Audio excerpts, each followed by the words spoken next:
create our own demons.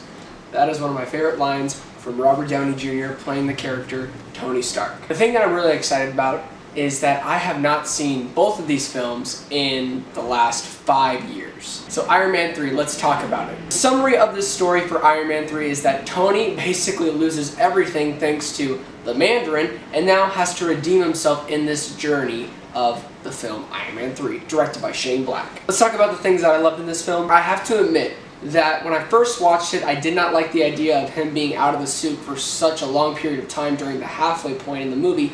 But honestly, after viewing it now for the third time, I actually appreciated what Shane Black was doing, and I have to say that he did do a good job of putting his own print on this movie. The other thing that I really liked is that this actually feels like a sequel from the events that happened in the Avengers. You really feel the vulnerability from Tony Stark's character in this rendition of Iron Man. The other thing is this: yes, the action is good. Basically, I'm probably going to say the action is good in every single Marvel film, so I don't need to talk about that for the next 20 seconds. Guy Pearce did a really good job as the villain in this movie, and I was honestly not pleased with him the first time I watched it or the second time. But now, after years, now seeing it with new pair of eyes and new view of film, I have to say I actually enjoyed what happened with his character. Negatives are the reveal of the Mandarin. I still will never like that. If you have not seen the film, I won't get into spoilery details about it, but overall, I just did not like what happened with that side of the film. Another thing that really bugged me, and this is my last negative, is when he's getting attacked.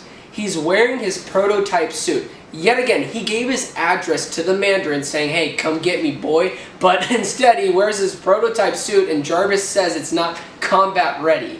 Why is he wearing that? Overall, Iron Man 3 really surprised me watching it again after all these years, and I have to say, Iron Man 3 is a sure take my money. And if I had to give it a score, I would give it exactly an 8.2 out of 10. Now, the next movie that we're going into has been one of my least favorite Marvel films of all time, and yet again, now watching it for the second time, I have to admit, this movie is just so forgettable. I don't want to be taking too long with this video because honestly, I don't care about this movie, so let's just talk about the things that I kind of liked. Chris Hemsworth was really good.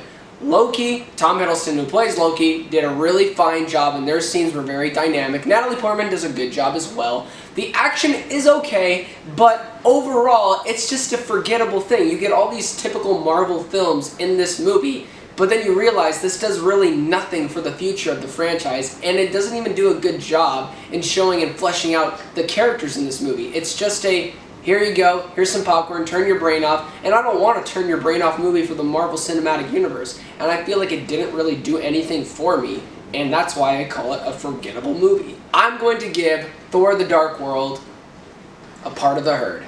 If I had to score Thor: The Dark World, I would give it exactly a 5.9 out of 10. Thank you guys so much for watching my video. Please don't forget to click like and subscribe and tell all your friends about this channel, the JC Movie Reviews, and please, please don't forget to be blessed.